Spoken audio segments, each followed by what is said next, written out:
दादा, मी व्हेजिटेरियन आहे, तर मी माझं 100 ग्रॅम प्रोटीन इनटेक दररोज पूर्ण करू शकतो का? हो, का नाही?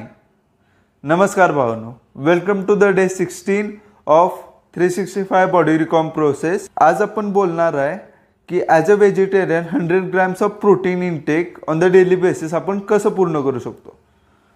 ठीक आहे, त्यासाठी तुला घ्यायचं आहे सगळ्यात आधी 100 grams of paneer.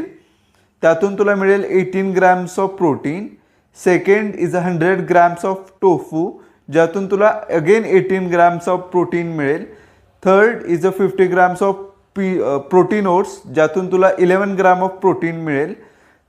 Fourth is 100 grams of sprouts, ज्यातून तुला 9 ग्रॅम प्रोटीन मिळेल. फिफ्थ इज 100 ग्रॅम कर्ड, ज्याच्यातून तुला 3 ग्रॅम प्रोटीन मिळेल. सिक्स्थ इज 2 पीसेस ऑफ चपाती, ज्यातून तुला 8 ग्रॅम्स ऑफ प्रोटीन मिळेल. Next is 1 scoop whey protein, ज्याच्यातून तुला 25 ग्रॅम्स ऑफ प्रोटीन मिळेल. दादा, सोया चंक्स. याच्यासारखी जर तुम्हाला चप्पल खायची नसेल तर मागाशी दिलेल्या फूड सोर्सेसपैकी एलिमेंट्स निवडा आणि तुमची डाएट प्लॅन बनवा, जी तुम्हाला सस्टेनेबल पण होईल आणि खिशाला परवडणारी सुद्धा होईल. That's all for today. One more step ahead to the process. Meet you tomorrow with the next topic. दादा, मी व्हेजिटेरियन आहे, तर मी माझं 100 ग्रॅम प्रोटीन इनटेक दररोज पूर्ण करू शकतो का? हो, का नाही? नमस्कार भावांनो, welcome to the day 16 of 365 body recomp process. आज आपण बोलणार आहे की as a vegetarian 100 grams of protein intake on the daily basis आपण कसं पूर्ण करू शकतो. ठीक आहे, त्यासाठी तुला घ्यायचं आहे सगळ्यात आधी 100 ग्रॅम्स ऑफ पनीर. त्यातून तुला मिळेल 18 grams of protein. Second is 100 grams of tofu, ज्यातून तुला अगेन 18 ग्रॅम्स ऑफ प्रोटीन मिळेल.